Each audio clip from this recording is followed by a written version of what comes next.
were at a wartime ops tempo, despite officially being at war with no one. I would earn 3 aerial achievement medals for flying combat support missions, despite the fact that America had not declared war with any country. But the experience I will always remember is my flight into Dhahran, Saudi Arabia. I stayed at the Khobar Towers. 2 weeks later, terrorists would bomb the facility, killing 19 American soldiers.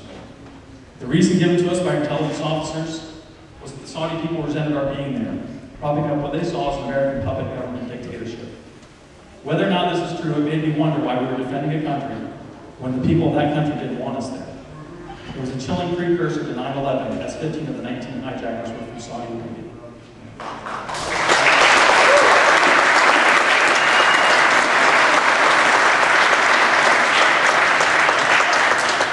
Even before the Khobar Towers bombing, we had been required to change into civilian clothes on the way to and from the airfield, so the threat had been known and anticipated. Yet politicians will say what most of us who have served in the Middle East know is a lie, that they only attack us because we are free. Although this may be part of it, things are not that simple. And those that deny that occupation is part of the motivation put my fellow soldiers at risk, as the Khobar Towers bombing were tested.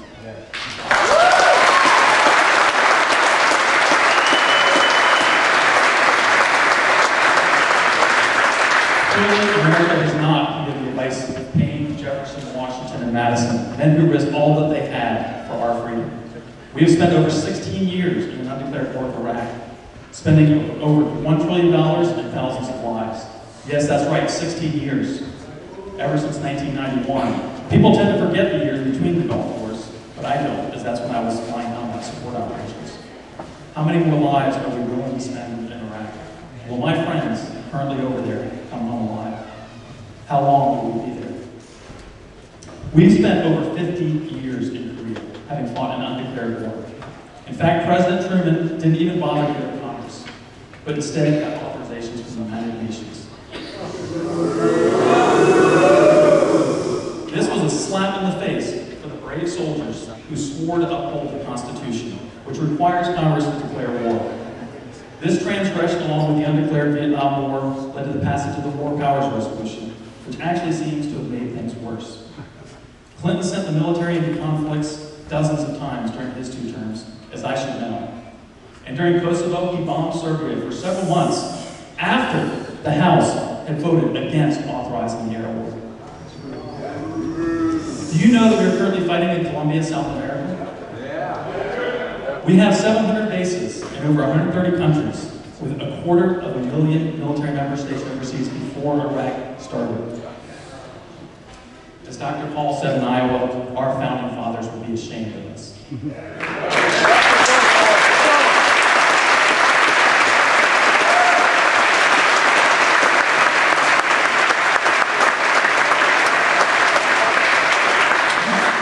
Madison's warnings are completely prophetic.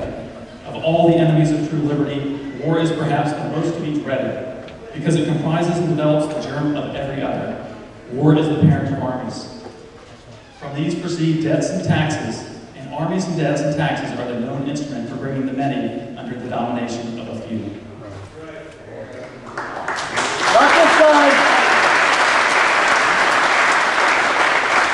We are told over and over again to support the troops, suggesting that we question the point of war, we have somehow disrespected the truth.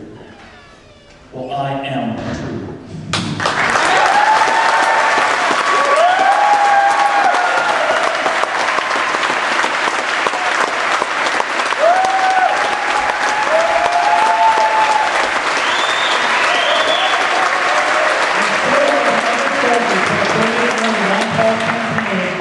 Any other candidate.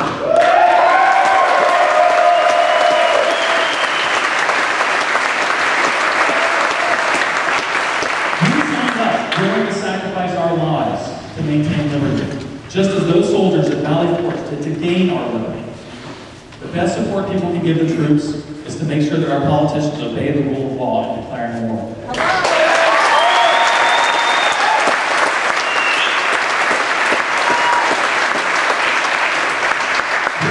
This will ensure that we go to war carefully, for the proper reasons, with well-defined objectives, and with the resolve of the American people.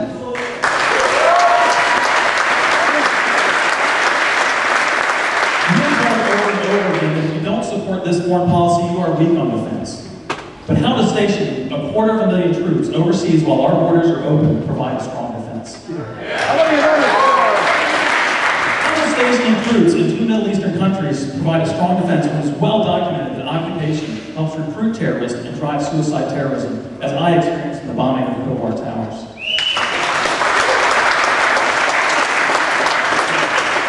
Al-Qaeda is reported to be stronger than ever.